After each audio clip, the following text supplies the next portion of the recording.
Historical যিটো মানে চুক্তি কৰিলে ইয়াৰ কাৰণে মই ভাৰে ভাৰে ধন্যবাদ।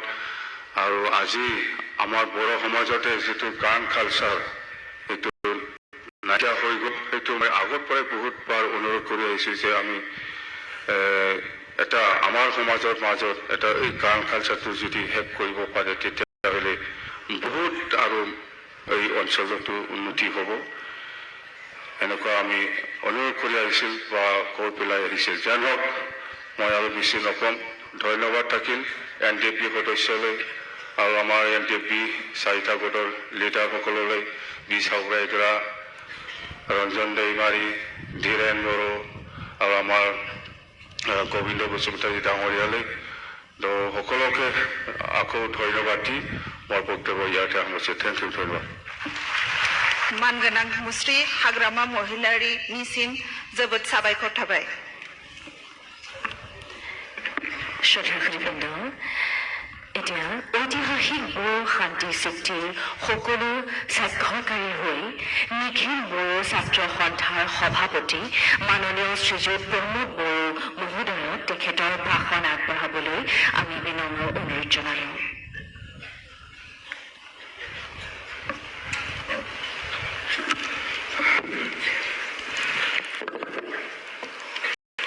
আজি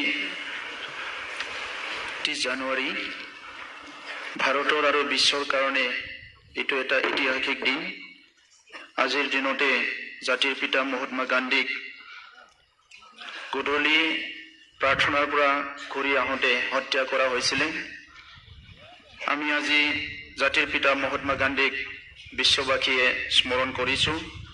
মই প্ৰথমতে আজিৰ এই শুভ দিনত জাতিৰ পিতা মহাত্মা গান্ধীক স্মৰণ কৰিছোঁ আৰু নমস্কাৰ জনাইছোঁ। আজিৰ এই ঐতিহাসিক সভাত উপস্থিত অসমৰ মুখ্যমন্ত্ৰী সৰ্বানন্দ সোণোৱাল ডাঙৰীয়া, অসমৰ বিত্তমন্ত্ৰী তথা বিভিন্ন বিভাগৰ মন্ত্ৰী ডক্টৰ হিমন্ত বিশ্ব শৰ্মা ডাঙৰীয়া, ইয়াত উপস্থিত অসমৰ মন্ত্ৰী কেশৱ মহন্ত ডাঙৰীয়া, BTCৰ চিফ হাগ্ৰামা মহিলাৰী ডাঙৰীয়া,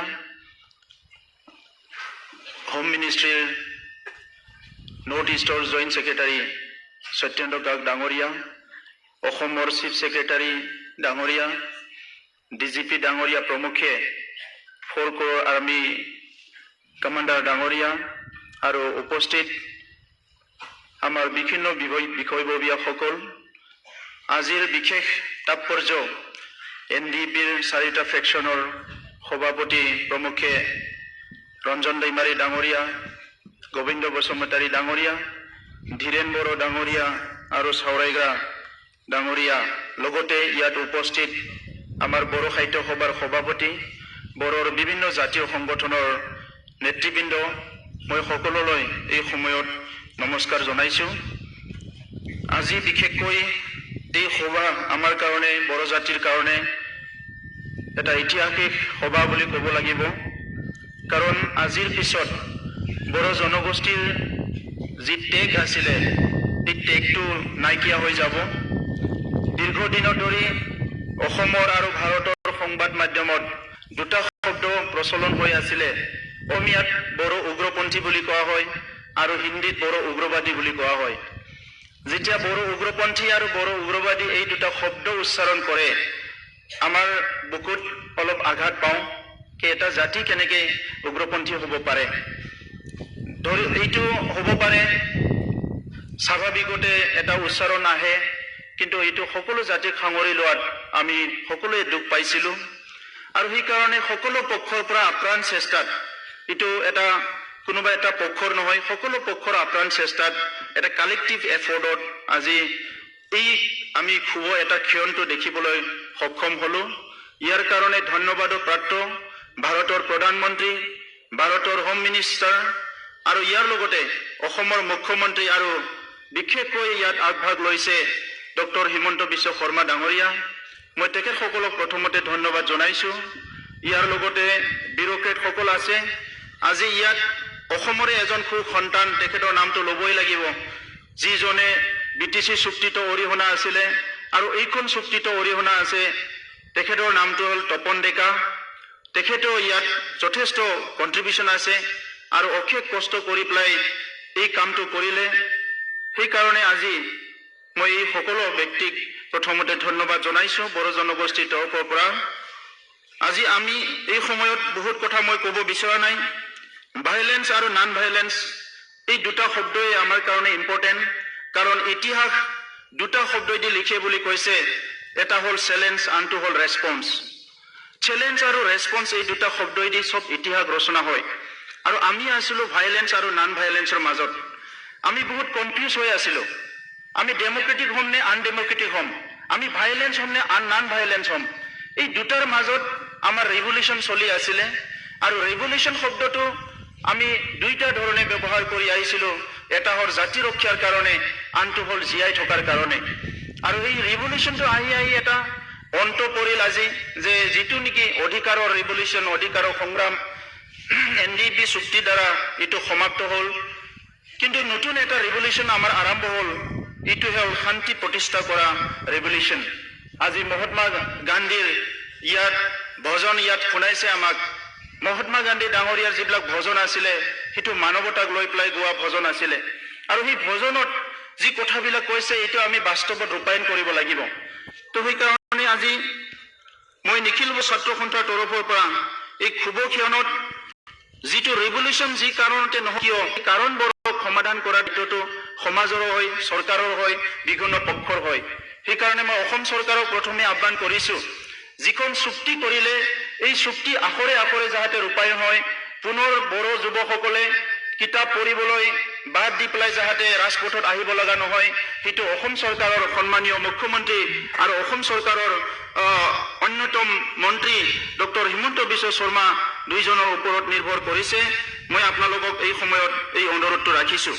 শান্তি, পিচটো সদায় প্ৰাইচলেছ। পিচটো আমি পোৱাটো ইমান সহজ নহয়। আজি আমি শান্তি চবে বিচাৰোঁ। বড়োভূমিত উৎসাহ যিটো দেখিছোঁ, ইয়াত আমি যি কথা দেখিবলৈ পাইছোঁ, মানুহ চেষ্টা কৰি আছিলে, ৰখি আছিলে যে আমি শান্তি কেতিয়া পাবলৈ সক্ষম হ'ম। এই চুক্তিত কিমান কি পাইছে, কিমান কি পোৱা নাই, ইয়াতকে চবে বিচাৰিছে আমাক শান্তি লাগে। আৰু শান্তি পাই আজি যিটো উল্লাস হৈছে, ইয়াত আমি বুজিবলৈ পাইছোঁ যে পিচ ইজ অলৱেজ প্ৰাইচলেছ। আৰু পিচ কি কৰে, শান্তি য'ত থাকে তাত উন্নয়ন হয়, শান্তি য'ত থাকে তাত মিউজিকৰ সৃষ্টি হয়, শান্তি য'ত থাকে ইনভেনশ্যন হয়, শান্তি য'ত থাকে কবিতাৰ সৃষ্টি হয়, শান্তি য'ত থাকে তাত ৰিচাৰ্চ হয়, শান্তি য'ত থাকে তাত সকলো সমাজ উন্নয়নৰ কাম হয়। সেইকাৰণে আমাক শান্তি সদায় লাগে। গতিকে মই চৰকাৰক ধন্যবাদ জনাইছোঁ, লগতে সশস্ত্ৰ সংগ্ৰামীসকলকো ধন্যবাদ জনাইছোঁ। আজিৰ এনেকুৱা এটা মুহূৰ্তত তেখেতসকলে এটা ডিচিশ্যন লৈ পেলাই চবে ওলাই আহিল, বিভিন্ন প্ৰান্তৰ পৰা আহি পেলাই ওলাই আহি এটা ডাঙৰ এটা ডিচিশ্যন ল'লে যে বড়ো সমাজখন আমি অস্ত্ৰমুক্ত সমাজ কৰিম, হিংসামুক্ত সমাজ কৰিম। এই দায়িত্বটো তেখেতসকলে যে ল'লে, ইয়াৰ কাৰণে মই তেখেতকো ধন্যবাদ জনাইছোঁ। মই তিনিটা শব্দ ইয়াত ক'ব বিচাৰিছোঁ, কানেকশ্যন, কাৰেকশ্যন আৰু ডাইৰেকশ্যন। যেতিয়ালৈকে এই তিনিটা শব্দ আমাৰ লগত ওচৰত নাহে, আমি সমস্যা সমাধান কৰিব নোৱাৰোঁ। যেতিয়ালৈকে কানেকশ্যন হোৱা নাছিলে, আমাৰ সশস্ত্ৰ সংগ্ৰামীবিলাক কোনোবা জংঘলত আছিল, ক'ৰবাত আছিল, এই কানেকশ্যনটো কৰিলে। কানেকশ্যন কৰাৰ লগতে কাৰেকশ্যন হ'ল, আমি কি কৰিম আৰু নকৰিম, ইয়াৰ পিছত এটা ভাল ডাইৰেকশ্যন আহিল আজি। আৰু সেই ডাইৰেকশ্যনটো লৈ পেলাই আমি সমাজখন আগুৱাই লৈ যাব লাগিব। আমি কি বিচাৰিছোঁ, peaceful society, violence free society, quality society. আৰু এই ছ'চাইটিটো সম্ভৱ হ'ব এই শান্তিৰ দ্বাৰাহে। গতিকে সদশেষত মই আপোনালোকক আহ্বান কৰিছোঁ যে আজি যিটো শান্তি চুক্তি হ'ল, এই শান্তি চুক্তিটো এটা নতুন দিগান্ত আৰম্ভ হওক, য'ত আমি জাতি জনগোষ্ঠী মিলি পেলাই একেলগে থাকিব পাৰোঁ। বড়োসকলৰ প্ৰতি আৰু বহুত বদনাম আছে, বড়োসকলৰ প্ৰতি আৰু বহুত বেয়া নাম আছে। সেই বেয়া নামবিলাক আমি একেলগে গুচাব লাগিব। সংগ্ৰামৰ সময়ত কাৰোবাৰ বেয়া ব্যৱহাৰ দেখাব পাৰে, কাৰোবাৰ খং কৰিব পাৰে, কোনোবা ধন দাবী কৰিব পাৰে, বিভিন্ন সমস্যা হৈছে। এই সমস্যাবিলাক সকলো পাহৰি যাই পেলাই আজিৰ পৰা যাতে শান্তি প্ৰতিষ্ঠা কৰাৰ কাৰণে সকলো আগবাঢ়ি আহে। আৰু সেই যুৱকসকলে অহাকালি ঘৰলৈ ঘূৰি যাব, এটা স্বাভাৱিক জীৱন পাব। মই চৰকাৰক আহ্বান কৰিছোঁ, হাগ্ৰামা মহিলা ডাঙৰীয়া আহ্বান কৰাৰ নিচিনা যিখিনি কেছ আছে সেইটো যাতে কনচিডাৰ কৰে আৰু নতুন এটা পৰিৱেশ যাতে সৃষ্টি কৰাত সহায় কৰে। ইয়াৰ কাৰণে মই সকলোকে ধন্যবাদ জনাই মোৰ বক্তব্য সামৰিছোঁ। ধন্যবাদ। মাননীয় শ্ৰীযুত প্ৰমোদ বড়ো মহোদয়লৈ আমি ধন্যবাদ জ্ঞাপন কৰিছোঁ। এতিয়া আমি আমাৰ আজিৰ সভাৰ সন্মানীয় অতিথি অসম চৰকাৰৰ বিত্ত গড়কাপ্তানি তথা স্বাস্থ্য আৰু পৰিয়াল কল্যাণ শিক্ষা আদি বিভাগৰ মাননীয় মন্ত্ৰী ডক্টৰ হিমন্ত বিশ্ব শৰ্মা মহোদয়ক তেখেতৰ বহুমূলীয়া ভাষণ প্ৰদান কৰিবলৈ বিনম্ৰ অনুৰোধ জনালোঁ। অসমৰ সন্মানীয় মুখ্যমন্ত্ৰী সৰ্বানন্দ সোণোৱাল ডাঙৰীয়া, আমাৰ মন্ত্ৰীসভাৰ সতীৰ্থ কেশৱ মহন্ত ডাঙৰীয়াকে আদি কৰি চন্দন ব্ৰহ্ম, প্ৰমীলা ৰাণী ব্ৰহ্ম, ৰিহন দৈমাৰী, নৱদলে, ভৱেশ কলিতা ডাঙৰীয়া, আজিৰ সভাত উপস্থিত BTC প্ৰধান হাগ্ৰামা মহিলাৰী ডাঙৰীয়া, নিখিল বড়ো ছাত্ৰ সন্থাৰ সভাপতি প্ৰমোদ বড়ো ডাঙৰীয়া, ইউনাইটেড বড়ো পিপলছ অৰ্গেনাইজেশ্যনৰ সভাপতি মিনেশ্বৰ বসুমতাৰী ডাঙৰীয়া, আমাৰ ইয়াত উপস্থিত অসম চৰকাৰৰ মুখ্য সচিব কুমাৰ সঞ্জয় কৃষ্ণ ডাঙৰীয়া, আৰক্ষী প্ৰধান ভাস্কৰ জ্যোতি মহন্ত ডাঙৰীয়া, joint secretary ministry of home affairs Satyendra Garg ডাঙৰীয়া, GOC 4 corps lieutenant general Dayal ডাঙৰীয়া, NDFBৰ চাৰিওটা গোটৰ প্ৰধান গোবিন্দ বসুমতাৰী, ৰঞ্জন দৈমাৰী, ধীৰেন বড়ো, বি চাইৰগৰাকী আদি কৰি মঞ্চত উপবিষ্ট বিশিষ্ট ব্যক্তিসকল, সন্মানীয় অতিথিবৃন্দ, NDFBৰ বিভিন্ন গোটৰ আজিৰ সভাত উপস্থিত সদস্যসকল, জাতিৰ পিতা মহাত্মা গান্ধীয়ে ৭২ বছৰ আগত আমাক এৰি থৈ গৈছিল এটা শান্তিৰ বিশাল বাৰ্তাৰে। ভাৰতবৰ্ষৰ প্ৰগতি আৰু ভাৰতবৰ্ষৰ বিকাশ শান্তি আৰু অহিংসাৰ ওপৰত প্ৰতিষ্ঠা হ'ব, তেনে বাৰ্তা দি তেখেতে জাতিটোক কন্দুৱাই আমাৰ মাজৰ পৰা আঁতৰি গৈছিল। আজিৰ দিনটোত মই তেখেতক অসমবাসীৰ হৈ আমাৰ সকলোৰে হৈ অশ্ৰু অঞ্জলি যাচিছো। আজি দিনটো অসমবাসী আৰু ভাৰতবৰ্ষৰ বাবে এটা অতি আশ্বস্ত কৰিব পৰা দিন, এটা গুৰুত্বপূर्ण दिन। यही दिन में आज NDFB का सारों गुट का करीबन 1500 वॉलेंटियर्स या तो आर्म्स रिवॉल्यूशनरी था, सारा लोग यहाँ आके अस्त्र समर्पण किया है हमारा मुख्यमंत्री सोनोवाल जी का सामने। ये संभव इसलिए हुआ कि इसलिए प्रधानमंत्री नरेंद्र मोदी जी ने उत्तर पूर्व के लिए एक नया सपना देखा।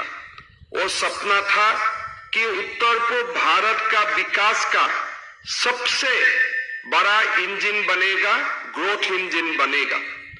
मोदी जी का जो संदेश था, मोदी जी का जो मैसेज था, इसका कारण आज उत्तर पूर्व शांति और प्रगति का तरफ बहुत स्पीड से आगे जा रहा है।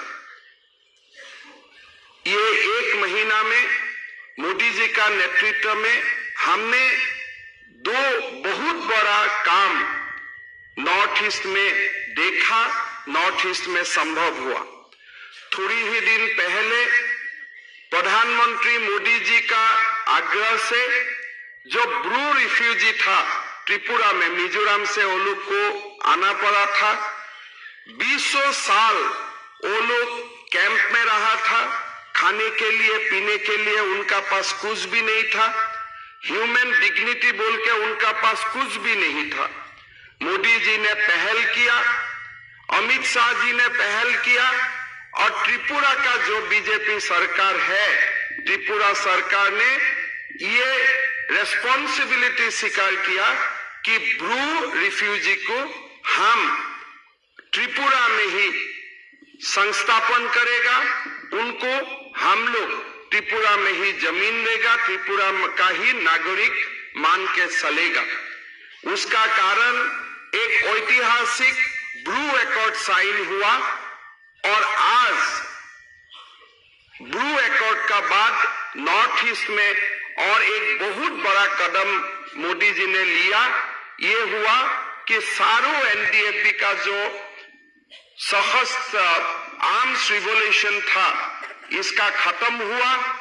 आपसू जैसा सिविल सोसाइटी ऑर्गेनाइजेशन इस एकॉर्ड को समर्थन किया और असम का भौगोलिक अखंडता टेरिटोरियल इंटीग्रिटी का साथ मैक्सिमम डिवोल्यूशन ऑफ पावर का साथ बोडोलैंड में मैक्सिमम डिवोल्यूशन ऑफ पावर का साथ आज ये शांति चुक्ति मोदी जी और अमित शाह जी ने समापन किया। आज हम पूरा असमवासी का ओर से मोदी जी और अमित शाह को अपना धन्यवाद देना चाहता हूं। ये बोडोलैंड में स्थायी शांति लाने का कारण बहुत बहुत धन्यवाद असम सरकार का ओर से और असम वासियों का ओर से हम उनको देना चाहूंगा। मोदी जी 7 तारीख कोकराझार में आएगा और मोदी जी को बहुत बड़ा रिसेप्शन करना, उनको असम वासी का ओर से कृतज्ञता देना हम लोग का जिम्मेदारी बनेगा। और उस काम में मैं सारा बोडो सिविल सोसाइटी और बोडोलैंड में बोडोलैंड का जो वासी है वो बोडो हो नॉन बोडो हो सबको मैं सबका योगदान का आज ही प्रार्थना करना चाहूंगा। আজিৰ সভাত আমি ইয়াত যিসকল উপস্থিত আছো আজিৰ দিনটোত পোনপ্ৰথমে আমি মনত পেলাম এই বড়োলেণ্ড আন্দোলনৰ সময়ত যিসকল লোকৰ মৃত্যু হৈছিল। এই মৃত্যু নিৰীহ লোকৰ হৈছিল যিসকলে হয়তো বড়ো আন্দোলনৰ বিষয়ে সম্যক জ্ঞান তেওঁলোকৰ নাছিল। আজিৰ এই দিনটোত বড়ো আন্দোলনত যিসকল নিৰীহ লোকৰ প্ৰাণ আহুতি হৈছিল তেওঁলোকৰ পৰিয়ালবৰ্গলৈ মই অশ্ৰুৰ অঞ্জলি যাচিছো। আৰু মই ভাবো যে তেওঁলোকৰ পৰিয়ালৰ যি ত্যাগ কৰিছিল তেওঁলোকৰ ত্যাগৰ কাৰণেই আজি বড়োলেণ্ডত শান্তি আহিছে। আৰু বড়ো আন্দোলনৰ সময়ত যিমান নিৰীহ লোকৰ মৃত্যু হৈছিল সকলোৰে পৰিয়ালবৰ্গৰ ওচৰত আজি আমি বিনম্ৰতাৰে সৈতে থিয় হৈছো। তেখেতসকলৰ পৰিয়ালৰ হেৰুৱা জনৰ ওচৰত আমি শ্ৰদ্ধাঞ্জলি জনাইছো। আৰু আপোনালোকৰ ত্যাগৰ কাৰণে আজি বড়ো শান্তি চুক্তি সম্পাদন হৈছে তেনে এক মই বাৰ্তা অসমবাসীৰ ওচৰলৈ পঠাব বিচাৰিছো। বড়ো আন্দোলনৰ সময়ত বড়োলেণ্ডৰ দাবীৰে বড়ো জাতি জনগোষ্ঠীৰ বহুত লোকে প্ৰাণ আহুতি দিছিল।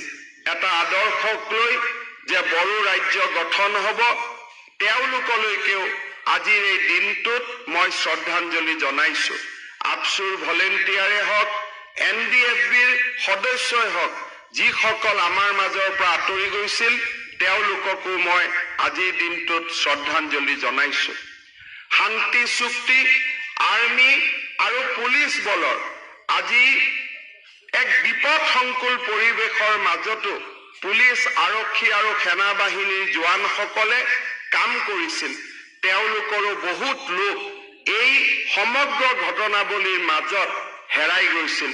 মই আজিৰ এই দিনটোত নিৰাপত্তা বাহিনী আৰ্মিয়ে হওক আমাৰ অসম পুলিচে হওক চেণ্ট্ৰেল পেৰামিলিটাৰী ফ'ৰ্চে হওক সকলোৰে জোৱানসকলৰ কাৰণে মই শ্ৰদ্ধাঞ্জলি জনাইছো। তেওঁলোকৰ পৰিয়ালসকললৈ মই শ্ৰদ্ধাঞ্জলি জনাইছো। মই ভাবো যে সকলোৰে ত্যাগৰ কাৰণে আজি আমাৰ ইতিহাসত এই সোণালী দিনটো আমি দেখিব পাইছো।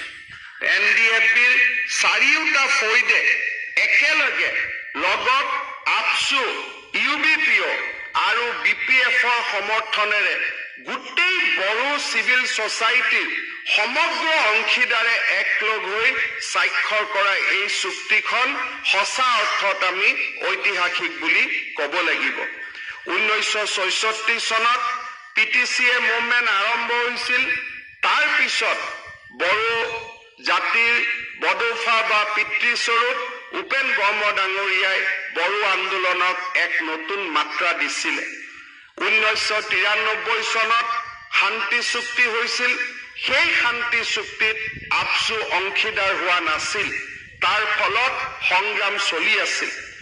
2003 চনত বড়ো চুক্তি স্বাক্ষৰিত হ'ল হাগ্ৰামা মহিলাৰী ডাঙৰীয়াৰ নেতৃত্বত বড়ো সমাজখনে শান্তিৰ এক নতুন ইতিহাস আৰম্ভ কৰিলে কিন্তু তাৰ পিছতো NDFB সকল বাহিৰত থকাৰ কাৰণে আৰু নিখিল বড়ো ছাত্ৰ সন্থাৰ কেইবাটাও দাবী অমীমাংসিত হৈ থকাৰ কাৰণে শান্তিৰ ওচৰত থাকিও আমি শান্তিৰ বতাহখিনি সম্পূৰ্ণভাৱে পোৱা নাছিলো আজি সেই দিনটো সমাগত হ'ল যি দিনটোত প্ৰমোদ বড়ো ডাঙৰীয়া আপসু Mineshwar Basumatary UBPO Hagrama Mohilary BTC BPF লগত চাৰিওটা NDFB গোটে আমাৰ ইয়াত একলগ হৈ অসমৰ ভৌগোলিক অখণ্ডতা আৰু বড়ো স্বায়ত্ত শাসনৰ পূৰ্ণাংগ যিটো ৰূপ সেই ৰূপটো আমি পাবলৈ সক্ষম হলো মই ভাবো যে ইয়ে বড়োলেণ্ডলৈ স্থায়ী শান্তি আনিব মই আন্দোলনকাৰীসকলক আশ্বস্ত কৰিব খোজো যে আমি ইয়াত বড়ো চুক্তিত আমি প্ৰতিশ্ৰুতি দিছো যে নতুন বড়ো ভিলেজক সংলগ্ন কৰা হ'ব আৰু অনাবড়ো গাঁওসমূহক ওলাই যোৱাৰ বাবে এটা সুবিধা দিয়া হ'ব তাক আমি আখৰে আখৰে পালন কৰিম বড়োলেণ্ডৰ বাহিৰত থকা বড়োসকলৰ বাবে বা যি ভিলেজ সংলগ্ন নহ'ব তেওঁলোকৰ বাবে স্বায়ত্ত শাসনৰ বাবে এই বিধানসভাৰ অধিৱেশনতে আমি বড়ো কছাৰী অট'নমাছ কাউন্সিল বিল আনিবলৈ আমি প্ৰতিশ্ৰুতিবদ্ধ সেই কাম আমি কৰিম আজি আপোনালোকক আমি ক'ব বিচাৰিছো অসমৰ ৰাজ্যিক ভাষাৰ লগত বড়ো ভাষাক সহযোগী ৰাজ্যিক ভাষা হিচাপে স্বীকৃতি পাৰ্বত্য অঞ্চলত বড়ো লোকৰ মৰ্যাদা আৰু আমাৰ বড়োলেণ্ডলৈ পূৰ্ণাংগ স্বায়ত্ত শাসনৰ জৰিয়তে যি আমি এই চুক্তিত প্ৰতিশ্ৰুতি দিছো সেই চুক্তি আমি আখৰে আখৰে পালন কৰিম প্ৰথমবাৰৰ বাবে আমাৰ আৰক্ষী বিভাগে প্ৰস্তুত কৰিছে যে NDFBৰ কোনো সদস্য তেওঁলোকে যাতে আকৌ এবাৰ কোনো ভুল ৰাস্তাত যাব নালাগে সকলোৰে বাবে এখন সম্পূৰ্ণ আৰু সৰ্বাংগ সুন্দৰ ৰিহেবিলিটেশ্যন পলিচি আমি নিৰ্মাণ কৰিম আৰু সেই পলিচি আমি কাৰ্যত পৰিণত কৰিম মই NDFBৰ চাৰিওটা গোটৰ সকলৰ লগত ধীৰেন বড়ো গোবিন্দ বসুমতাৰী চাইৰাগা আৰু ৰঞ্জন দৈমাৰী সকলোৰে লগত আলোচনা কৰি will prepare a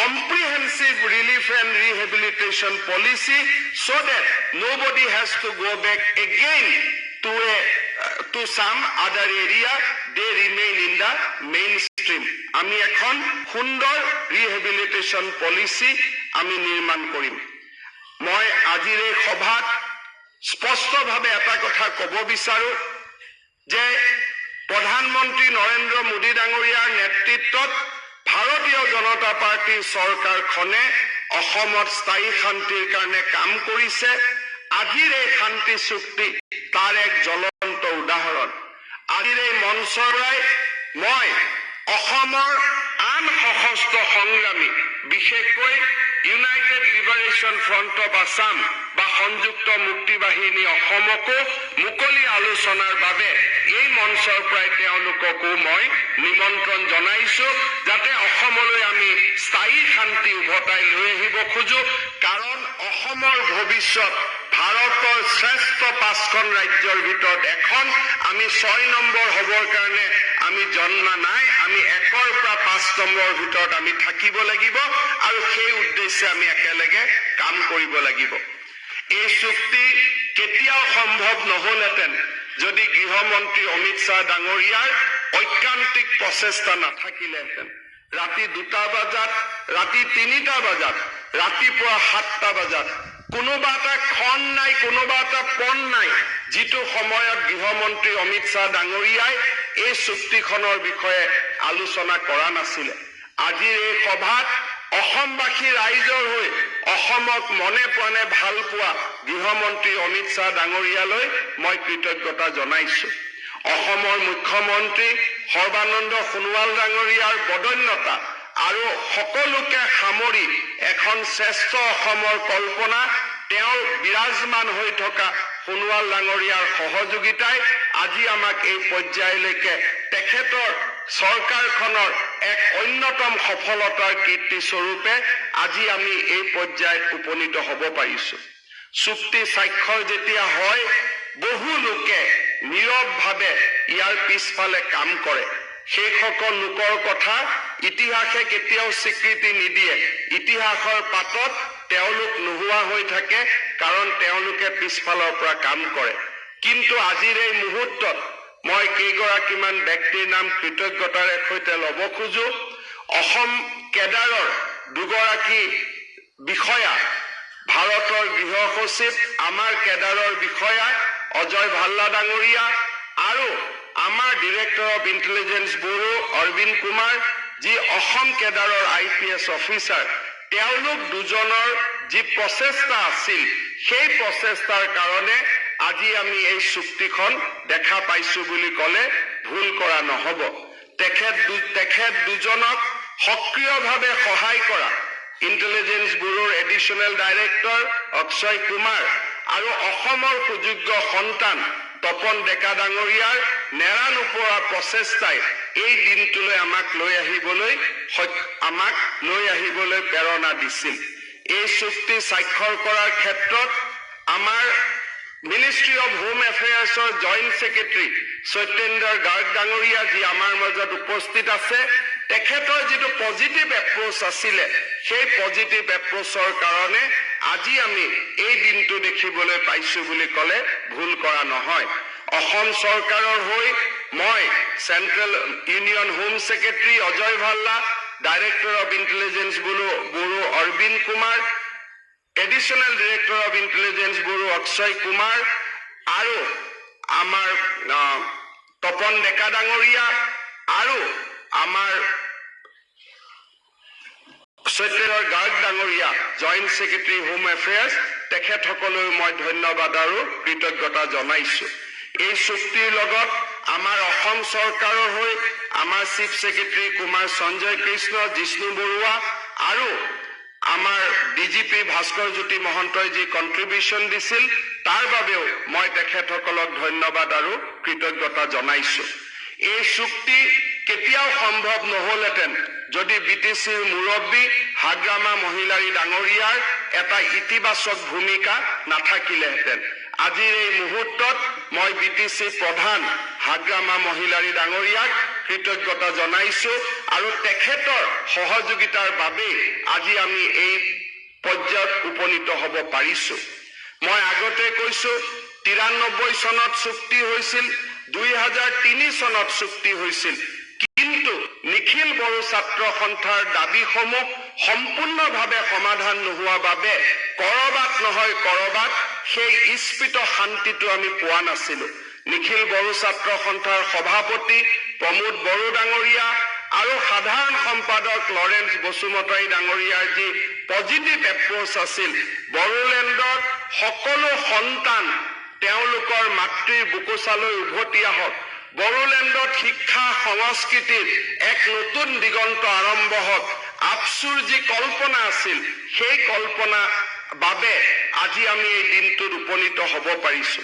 মই NDFBৰ চাৰিওটা গ্ৰুপৰ মুৰব্বী চাইৰগ্ৰা ডাঙৰীয়া, যোন সশস্ত্ৰ সংগ্ৰামৰ পৰা কেইদিনমান আগত মাত্ৰ উভতি আহিলে, ধীৰেন বড়ো ডাঙৰীয়া, গোবিন্দ বসুমতাৰী ডাঙৰীয়া আৰু ৰঞ্জন দৈমাৰী ডাঙৰীয়াকো মই কৃতজ্ঞতা জনাই মই মোৰ বক্তব্যৰ সামৰণি মাৰিছো।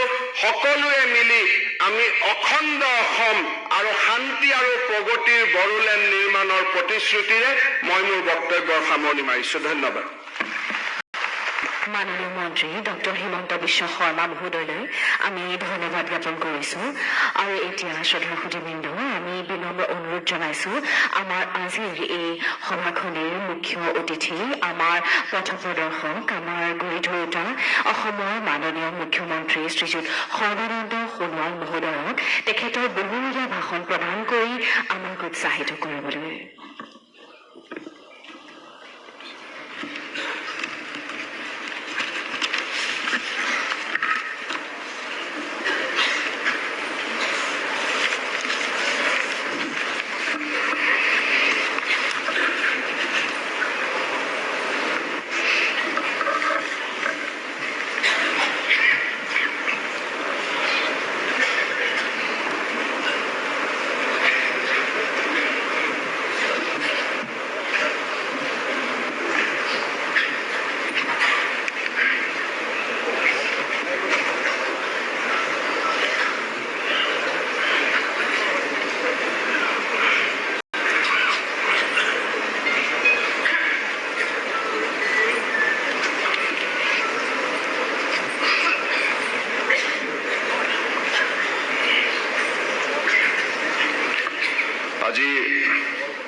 অনুষ্ঠানত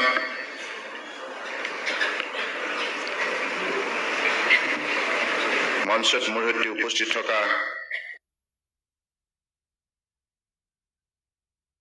অনুষ্ঠানটোৰ বিশিষ্ট অতিথি শিক্ষা বিভাগৰ মন্ত্ৰী ডক্টৰ হিমন্ত বিশ্ব শৰ্মা ডাঙৰীয়া, জলসম্পদ বিভাগৰ মন্ত্ৰী কেশৱ মহন্ত ডাঙৰীয়াৰ লগতে আজি অনুষ্ঠানত উপস্থিত থকা অসম মন্ত্ৰীসভাৰ মোৰ সতীৰ্থ মন্ত্ৰীসকল, BTCৰ মুখ্য কাৰ্যবাহী সদস্য হাগ্ৰামা মহিলাৰী ডাঙৰীয়া, অসম চৰকাৰৰ মুখ্য সচিব কুমাৰ সঞ্জয় কৃষ্ণ, আৰক্ষী সঞ্চালক প্ৰধান ভাস্কৰজ্যোতি মহন্ত ডাঙৰীয়া, কেন্দ্ৰীয় গৃহ বিভাগৰ যুটীয়া সচিব সত্যেন্দ্ৰ গাৰ্গ ডাঙৰীয়া, ফ'ৰ ক্ৰপছৰ GOC lieutenant general Shantam Dayal ডাঙৰীয়া, গৃহ বিভাগৰ অতিৰিক্ত মুখ্য সচিব জিষ্ণু বৰুৱা ডাঙৰীয়া, SIB যুটীয়া সঞ্চালক ৰশ্মি সিনহা ডাঙৰীয়ানী, আপচুৰ সন্মানীয় সভাপতি প্ৰমোদ বড়ো ডাঙৰীয়া, UBPৰ সভাপতি মিনেশ্বৰ বসুমতাৰী ডাঙৰীয়া আৰু NDFB চাৰিটা গোটৰ সন্মানীয় গোবিন্দ বসুমতাৰী ডাঙৰীয়া, ৰঞ্জন দৈমাৰী ডাঙৰীয়া, ধীৰেন বড়ো ডাঙৰীয়া, B চাওৰাই গৌৰা ডাঙৰীয়া, সভাত উপস্থিত মোৰ অসম চৰকাৰৰ সতীৰ্থ বিধায়কসকল, অসম আৰক্ষীৰ আৰু অন্যান্য নিৰাপত্তা বাহিনীৰ বিষয়া কৰ্মচাৰীসকল, NDFB বিভিন্ন পৰ্যায়ৰ কেডাৰসকল আৰু উপস্থিত সাংবাদিক বন্ধুসকল, আজি দিনটো আমাৰ সকলোৰে বাবে অত্যন্ত স্মৰণীয় দিন। জাতিৰ পিতা মহাত্মা গান্ধীয়ে যি আদৰ্শৰে ভাৰতবৰ্ষৰ লগতে বিশ্বৰ মানৱ সমাজক এখন সুন্দৰ সমাজ নিৰ্মাণ কৰাৰ উদ্দেশ্যে অমৰ বাণী অৰ্পণ কৰি গ'ল, সেইগৰাকী মহান মনীষীৰ পবিত্ৰ স্মৃতিত মই আজি মোৰ গভীৰ শ্ৰদ্ধাঞ্জলি জ্ঞাপন কৰিছোঁ। জাতিৰ পিতা মহাত্মা গান্ধী অহিংসা নীতিৰে এখন শক্তিশালী শান্তিৰ সমাজ নিৰ্মাণ কৰাৰ উদ্দেশ্যে জীৱনজোৰা সাধনাত মগ্ন হৈছে। আজি কেৱল ভাৰতবৰ্ষৰ জনগণেই নহয়, বিশ্বৰ 700 কোটি জনতাই আজি জাতিৰ পিতা মহাত্মা গান্ধীৰ আদৰ্শৰে অনুপ্ৰাণিত হৈ মানৱ সমাজ শক্তিশালী কৰাৰ যাত্ৰাত আত্মনিয়োগ কৰিছে। সেইগৰাকী জাতিৰ পিতা মহাত্মা গান্ধীলৈ মই কৌটি টিপ্পনী